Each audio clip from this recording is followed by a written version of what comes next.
Donald Trump is pre-screening loyalists for this unprecedented power grab. This is, to the best of my knowledge, this has never happened before. There's always some planning, some pre-planning when somebody wins an election. Most of it has to do with the most senior levels of an administration. People come in, when Bill Clinton was elected or when George W. Bush was elected, they had some sense of who was going to be their Secretary of Energy or Defense or Homeland Security or whatever it may be.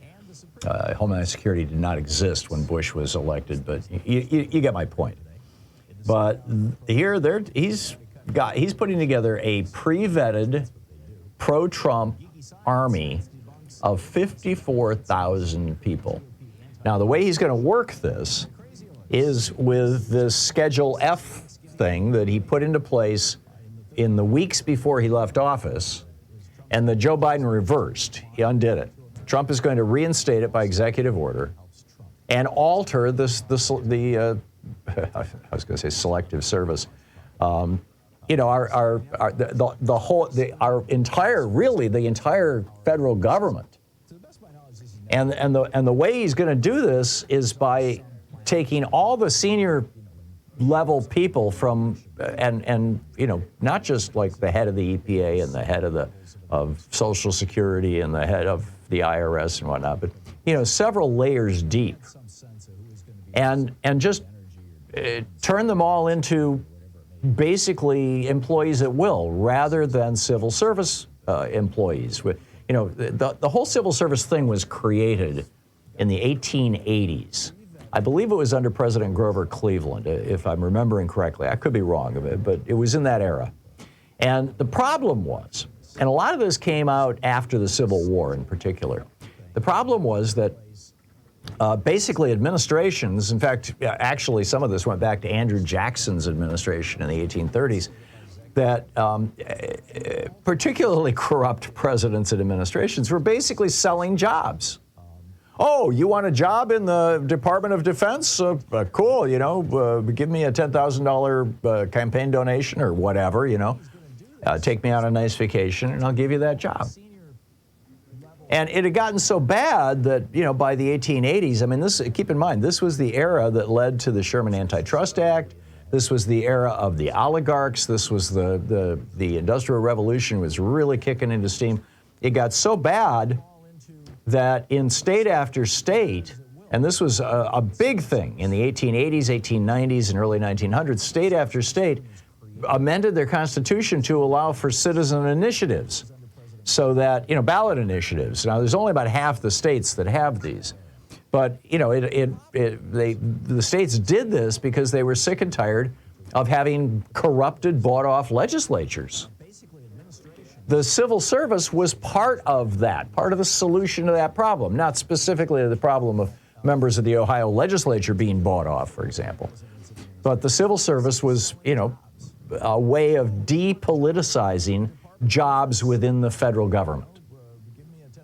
And it stood from the 1880s until today as a way of making sure that the federal government is run by professionals, who have certain protections. Many of them are unionized, in fact, but they have civil service protections. They can't be fired just because of their politics.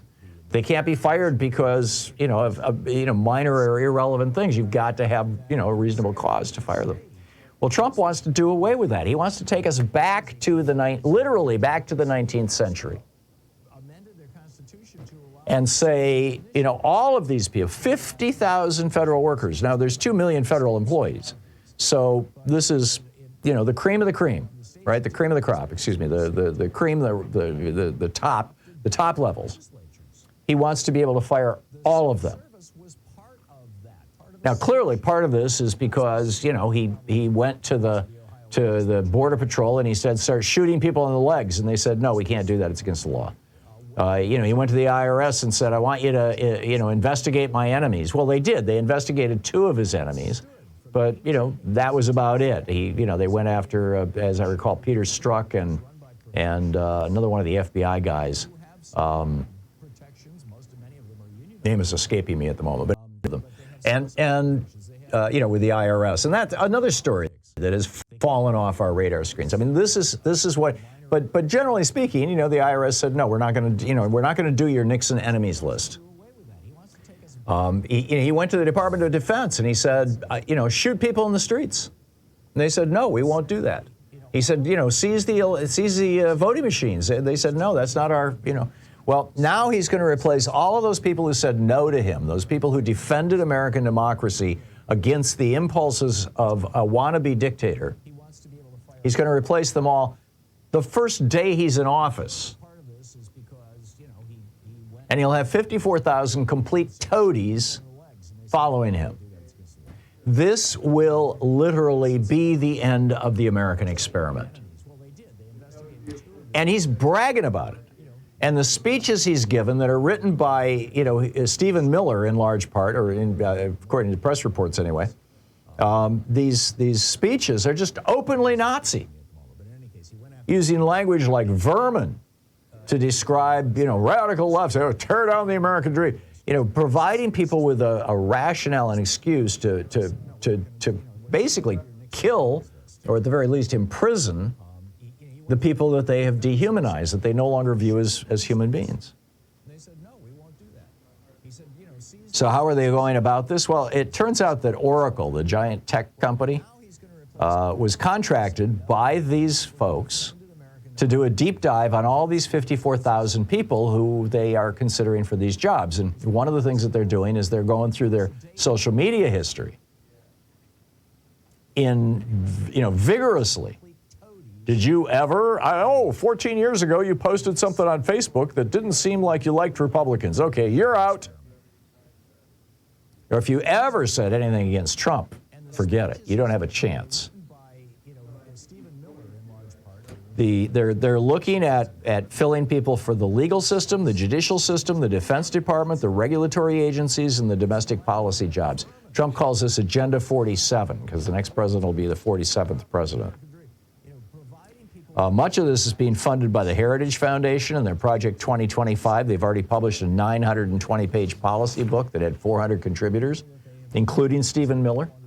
They've got over 80 partners, Project 2025, including Charlie Kirk, you know, the Turning Point USA incel leader. Here's one of the questions. Applicants are being asked to, quote, name one person, past or present, who has most influenced the development of your political philosophy, and do the same with a book. Name one living public policy figure who you greatly admire and why. And if you don't answer Trump or Art of the Deal, you're probably not going to get the job. This is crazy. Johnny McEntee, you know, the guy who was his golf caddy and then became his carry his bags in the White House, and then, you know, was the guy that was going to keep Trump in the White House, is a senior policy advisor. One of the most powerful architects is Stephen Miller, as I mentioned. His top obsession will be the Justice Department, the FBI, and the intelligence community. The next priority will be the Department of Homeland Security. You know, and the Pentagon tells Axios that they are worried about this plan. According to the document, the Heritage document, Trump will direct the National Security Council to, quote, rigorously review all general and flag officer promotions to prioritize the core roles and responsibilities of the military over social engineering and non-defense related matters, including climate change, critical race theory, and manufactured extremism. In other words, anybody in the military who thinks that the military should do something about climate change, you're out. Anybody in the military who has participated in or had anything to do with, you know, sensitivity training or, you know, racial compassion training or whatever they call this stuff, out. That's the end of that. We're building an all-white military force, or at least an all-white power military force. It's amazing. And then Jenna Ellis, you know, she testified this, you know, going back, this is Dan Scavino, I'm sorry. Dan Scavino told Jenna Ellis, she has testified now, that Trump wasn't going to leave the White House on January 20th. He was just going to stay and say, you know, try and stop me. But again, the military stopped him. That's why he's doing this.